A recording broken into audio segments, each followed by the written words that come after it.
السلام عليكم ورحمة الله تعالى وبركاته. مرحبا بكم في قناة مطبخ حنان الحناني. في هذا الفيديو اليوم ان شاء الله غادي نحضر معكم فقيقتات بنكهات مختلفة، طريقة جد سهلة وبسيطة. الكمية لا بأس بها، نتمنىكم تجربوا، نتمنى من الاعجاب ديالكم. والان نخليكم مع المقادير وطريقة التحضير. بسم الله. غادي نحتاجو 200 غرام ديال الزبدة اللي ذوبناها من قبل، نص كاس الزيت، كاس الماء، بيضة بحرارة المطبخ، 4 فرماجات مثلثين، معلقة ديال المطرد او الخردل، نصف ملعقة ديال الابزار، الملح حسب الذوق. بالنسبة للتنسيم عندي المعدنوس مع الثومة، النافع وحبة حلاوة، شوية الفلفل الحلو الاحمر الحلو، الفلفل الحار، الزعتر، الخرقوم. بالنسبة للدقيق غادي نحتاج 500 غرام مع ساشيه ديال خماره من وزن 8 غرام. والان نبداو. غادي ناخذ القصعه ونوضع فيها الكميه تاع الطحين اللي غربلتها مع ساشيه ديال خميره الحلوى 8 غرام. غادي نمزجها مع الدقيق وغنضيف الفلفل الاسود، ضفت انا نصف ملعقه صغيره. الملح كيبقى على حسب الذوق، بما انهم غديروهم مالحين يعني لا داعي انكم واخا تكثروا شويه الملح ماشي مشكل. كنضيف الزبده اللي ذوبتها من قبل، عندي 200 غرام. كنضيف نصف كاس ديال الزيت، ممكن تعوضوها بزيت العود، وكنمزج هاد المكونات اللي وضعت مع الدقيق.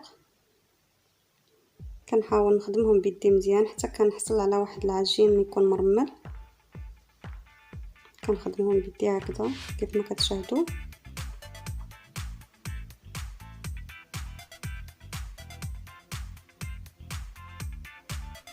حتى كنحصلوا على بحال هذا العجين هذا،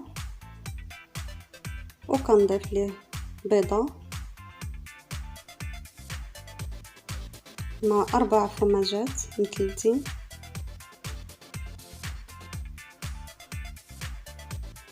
ممكن تعوضوا الفرماج بكيغي.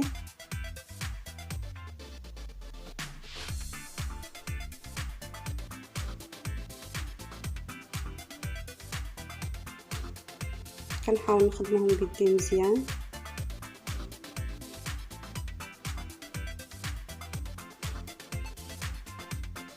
وكنجمع بهذا الكاس د الماء، ممكن نستعملو كامل، ممكن يبقى لي منه على حسب النوعيه نتاع الدقيق.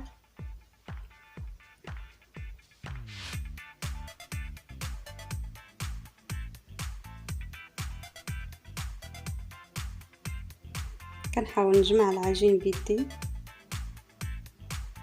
حتى كنحصل على عجين متماسك بهذا الشكل هذا. والان غادي نقطع هذا العجين الى 5 قطع.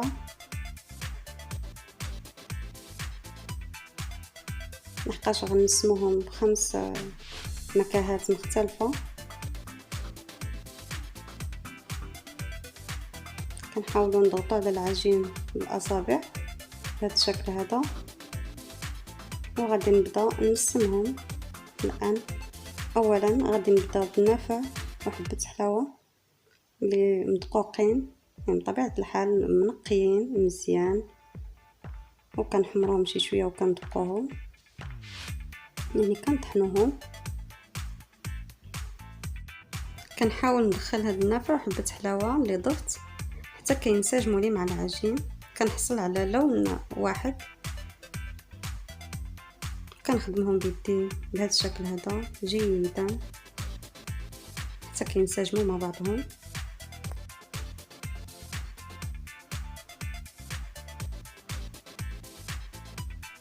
صافي كنكورها وكنخليها على جنب، وكناخذ القطعه الاخرى باش نقسمها حتى هي كذلك.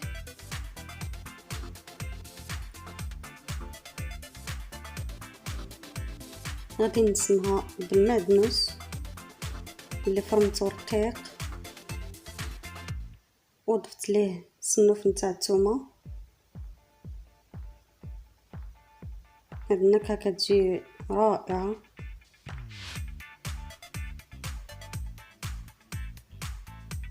كنحاول ندخل هاد المعدنوس مع الثومه في هاد العجين كيف ما قديت الاولى نقاد الثانيه.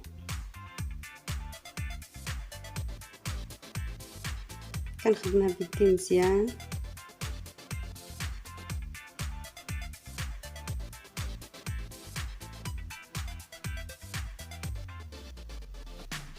كيف ما شاهدتوا حتى هي كورتها، وغادي نحطها على جنب وناخذ الكره الثالثه كنضغط عليها بنفس الطريقه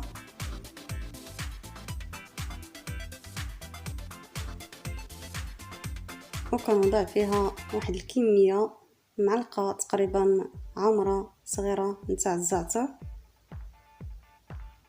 نكهه الزعتر حتى هي رائعه. بنفس الطريقه كنحاول نخدمها مزيان.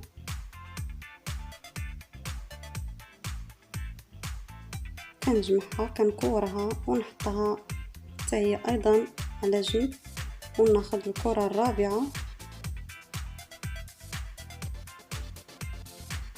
بنفس الطريقه ايضا كنضغط عليها بالاصابع وكنوضع ملعقه عامره صغيره نتاع الخرقوم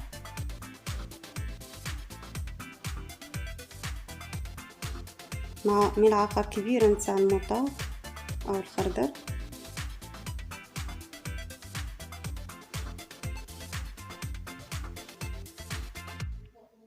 كنخدمها بيدي جيدا. كنحاول ندخل هذا الخرقوم مع المطاط في العجين بنفس الطريقه حتى كنحصل على عجين يعني بلون واحد.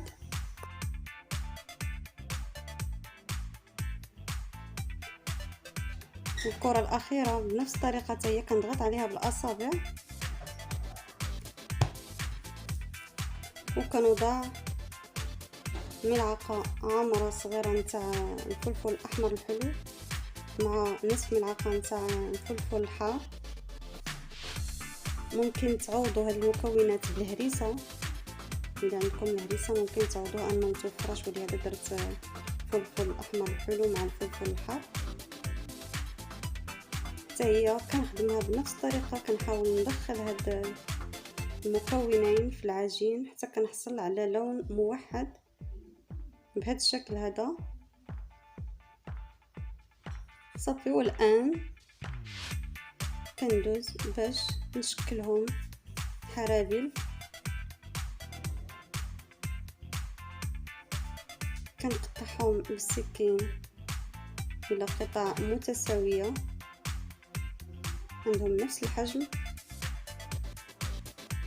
وكنحربلهم على هذا الشكل هذا، يعني ما يكونوش رقاق بزاف وما يكونوش غلاظ. كنوضعهم في طبسيل الفرن